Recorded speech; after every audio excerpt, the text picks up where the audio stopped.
Hi, I'm Carl Azus for CNN 10, and you know what? Fridays are awesome. Welcome to the first Friday broadcast of our 2019 fall season.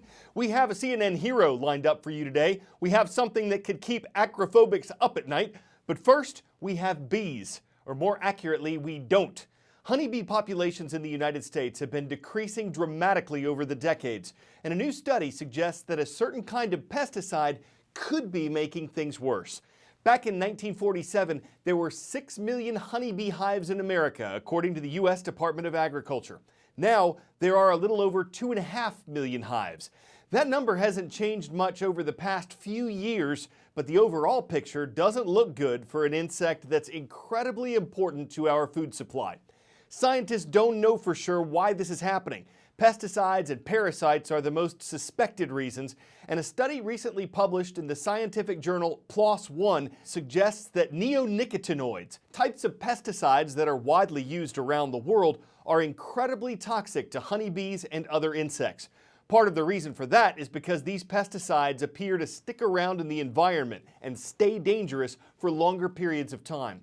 Though they're deadly to insects, neonicotinoids are not considered dangerous to humans. In fact, they're a lot less toxic to people than other insecticides that have been widely used in the past. An ongoing challenge for farmers is finding ways to keep other insects away while still protecting bees. Pesticides may not discriminate between the insects they kill, though one neonicotinoid maker says the chemical's risk to bees is lower when it's used properly. The U.S. Department of Agriculture says it's unlikely there's one magic solution to the problem, but there are a number of organizations trying to help honeybees.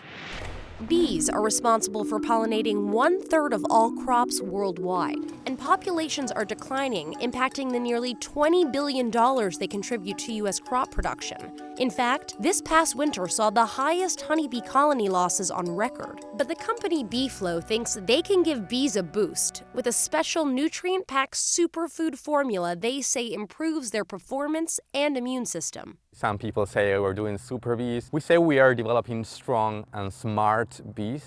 Feed the bees the formula and they can work longer and in colder temperatures, helpful for crops like bees' almond trees in California, which have short pollination windows. Very close from here, we've done a trial where we see that our bees were doing 7 times more flights under really cold temperatures.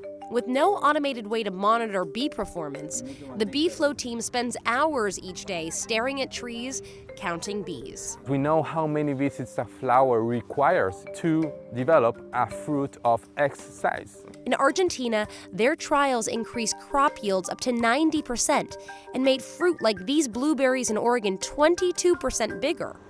At the moment, BeeFlow knows it can't address every issue impacting bees. There's a lot of questions that are still waiting for answers, and we think that this is just the start of our journey on pollination that has been underestimated by the agriculture industry. 10-second trivia. Which country occupies the western third of Hispaniola? Dominican Republic, Haiti, Jamaica, or Aruba? On the Caribbean island of Hispaniola, it's Haiti that's on the west. Political instability and natural disasters, like a catastrophic earthquake that struck Haiti in 2010, have had a lasting toll on the country. But even amid violent protests and extraordinary poverty, a CNN hero is working to transform a dangerous neighborhood into an oasis. Inside of this garden, it's joy, happiness, and peace. But behind this wall, it's a different story.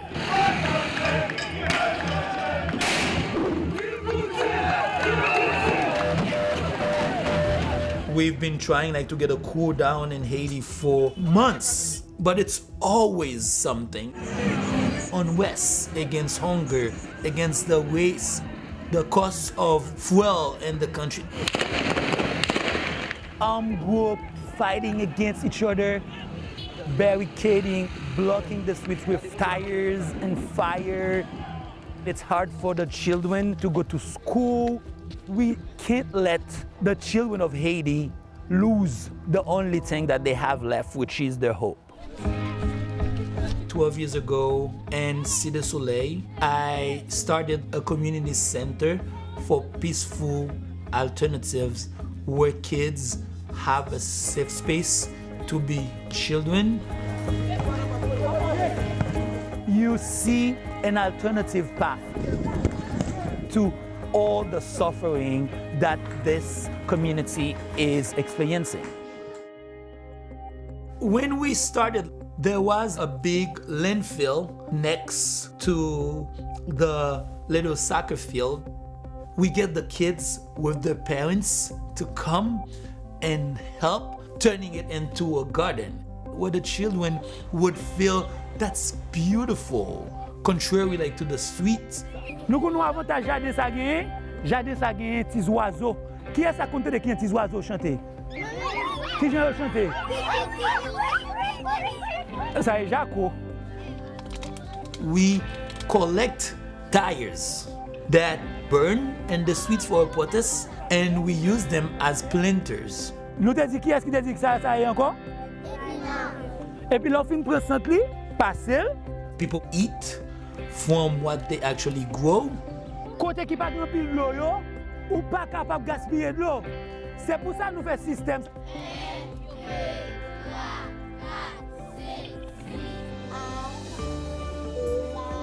We open our community library to all the schools.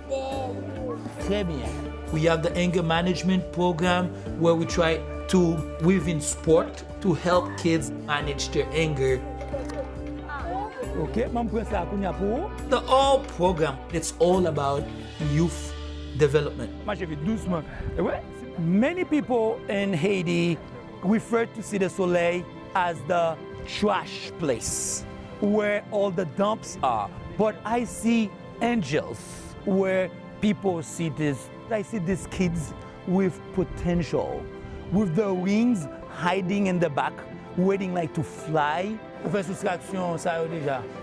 Rêve moi c'est pour infirmière, pour travailler dans l'hôpital, pour me prendre soin de gens qui sont malades et puis tout pour Haïti pas même gens pour pas même gens liés aujourd'hui.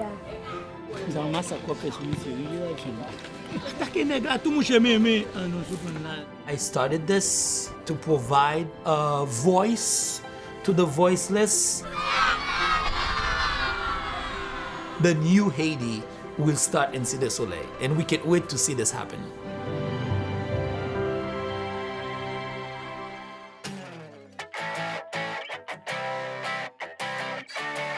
People have written about walking on eggshells, air, sunshine. How about walking on glass? Hopefully not broken glass when it comes to this 1,800-foot-long walkway in southern China.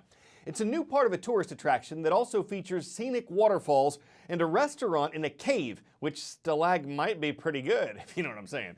The walkway cost about $1 million to build, in case you're thinking about putting one in your backyard. Even if you could foot the bill, it would be a jaunting task right out of the gate. You wouldn't want to ramble on too long once you got your marching orders. To keep pace and hit your stride, you'd have to be willing and able to take steps to raise the money and stretch or even hike your budget for plans to crystallize and carriage the project across the finish line. But hey, at least you wouldn't have walked away from a challenge. I'm Carl Azus, and that's CNN.